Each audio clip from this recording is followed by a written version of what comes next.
There we go.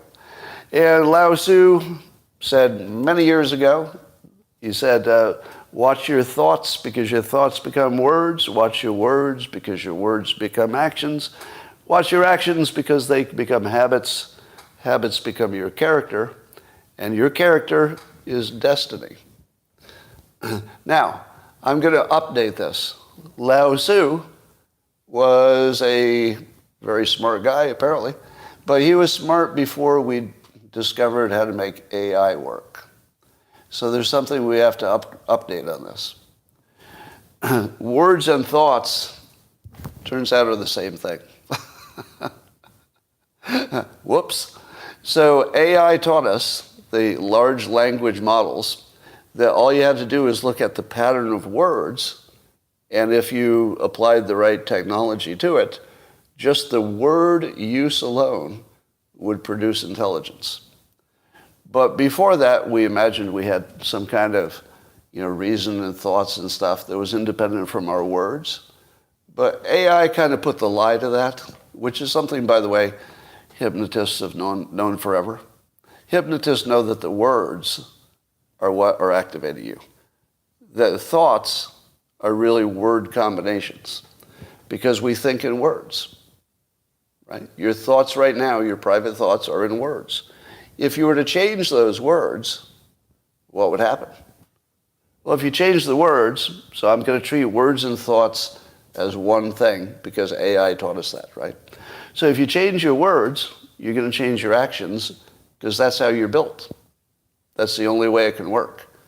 The things you do are literally based on the frequency and combination of words in your programmer, your head, your brain. So to reprogram a person from something suboptimal to something that they would want, all you do is change the frequency and arrangement of words. Do you know what this is called? If you change the frequency and arrangement of words, and what you're doing is trying to change somebody's actions, what's that called? Wordsmithing? No. Reframing? Yes. Could be. Hypnosis. That's exactly what hypnosis is.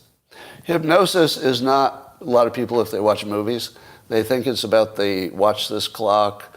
They think it's about the voice of the hypnotist. It's not the voice.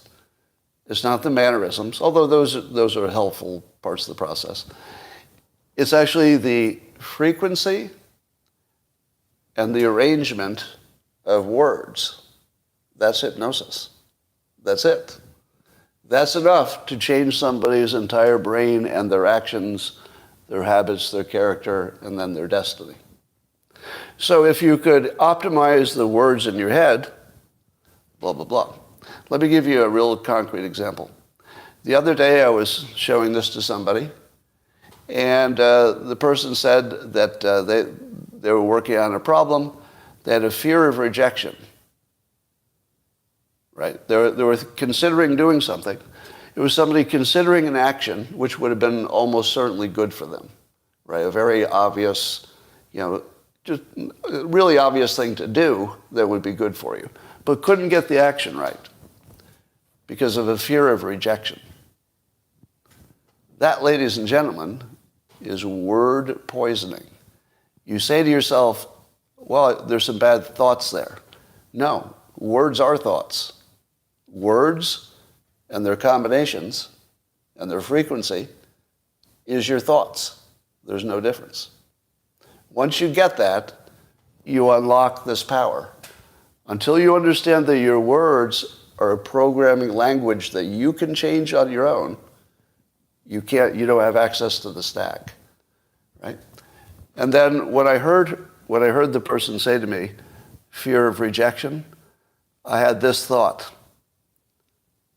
I don't use that word for anything. Anything. I'm never going to let that word in my head. When I heard it, I recoiled. I recoiled. The actual word hurt me. I was like, shit, I don't want that in my head. I will never use that word because I don't want to stop myself from acting. Do you know what I say in those situations? This is going to be great. This would be great.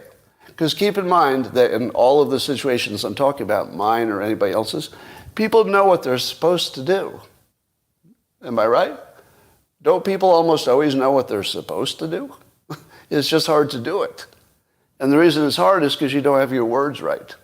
If the word in your head is the word rejection, you're not going to do this, whatever it is. If the word in your head is this is going to be great, this will be exciting, this will be interesting. By the way, curiosity is one of the best replacement words. If you have some negative words and you want the easiest way to replace them with curiosity words. I wonder what's going to happen. Well, this will be interesting. I am fascinated about how today is going to turn out. You put those words in your head, you can act. You put the R word in your head, I'm not even going to say it again because it's such a damaging word. Or the F word, F-A-I-L. Nope. Not. When I say it's not in my vocabulary, I mean that I have consciously made sure that if it comes up, it's not about me. It's, I'm talking about a system failure or something like that. All right, so how many of you are sold on this as a good way of understanding the world? Just give me a halfway point. Is this a good way to understand what you see? All right. I think most of you say yes. Got one no. All right. So now so hold on to this thought that words, not thoughts, words are what unlock habits. Okay? Words and the combination of words is the only thing that unlocks habits. Not thoughts, just the words. If you don't get that, you don't get anything. All right? Now let's explain the world. This, by the way, would apply to other people more generally, but I'm going to give you a specific problem. So we have a problem. Let's say you're a black kid, and you want to succeed in this world, and you want to do it the way everybody succeeds. The way everybody succeeds is they imitate people who have successful patterns. So you look for somebody who's succeeding, and you say, what are you doing to succeed? And then you try to do that. That's how everybody does it. Everybody everywhere. Now, every once in a while, you might produce a Steve Jobs, right? Steve Jobs does seem magical. It's like he was inventing things that other people copied. Yeah. Now, I don't think he actually invented anything, but he was better at noticing patterns. So he might be, like a real exception, where he's inventing patterns as opposed to following them. But the rest of us we would follow him, right? So you'd say, what did you do? All right, let's do more of that.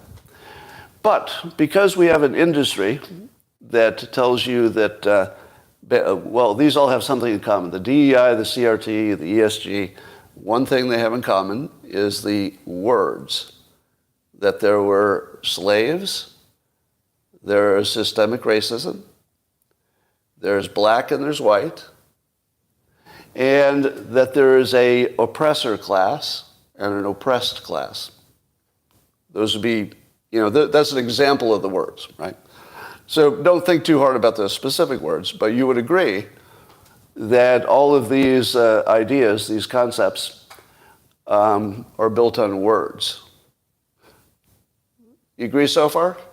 It's a word-related set of thoughts, as everything is. So these are not uniquely about words. Any three-letter concepts I put here would also be supported by their sets of words. These sets of words create what I call the glass imitation ceiling, meaning that if you're a young black kid and you're asked to imitate successful people, you're going to be looking at the people that you have been taught are your oppressors. Who can do that? Who could imitate their oppressors? I couldn't. If you said the only way you can succeed is by imitating your oppressors or a life of crime, I'd pick the crime. I would. I'm just being honest. If you put me in that same situation, the mental, emotional impact of having to imitate my oppressor, there's just no way I'd do it. I would take up a life of crime before I did that. So that's the situation you're putting black kids in. And again, if anybody's new to me, I'm never talking about all black kids. I'm never talking about all white people anything. I'm never talking about all black people anything, or all anybody anything. People are amazingly different from each other, but this is just a good conceptual framework. So here's what I think has to be fixed. Black Americans have an imitation ceiling. They simply can't do the things that other people would do. But the tools are all there. The tools are there. I mentioned my book, How to Fail at Almost Everything and Still Win Big. My new one that is also coming out, I think this week, if the last technical parts work with the online publishing. But those would be two examples of books that would tell anybody how to succeed. Because I've organized the words in the books to make that happen. The books are also hypnosis in the sense that they're built to be persuasive as well as, utilitarian. So, how do you fix this? I'm going to tell you I have no idea. I have no idea how to fix it. The only thing I'm sure of is that it has to be fixed by the people who are involved, which is not me. This is something that can't be fixed from the outside, no matter how good your intentions are, no matter how good your skill is, and no matter anything. It doesn't matter how many resources you have. There are some things that have to be fixed from the inside. And I feel like every time you put outside pressure on a group that's already in a, say, victim and oppressor model, that outside pressure, depending on who it comes from, let's say it comes from somebody like me, is it helping? I don't know. I don't have a good argument that would say it would help. Might actually make it worse. So somehow Black America needs to figure this out.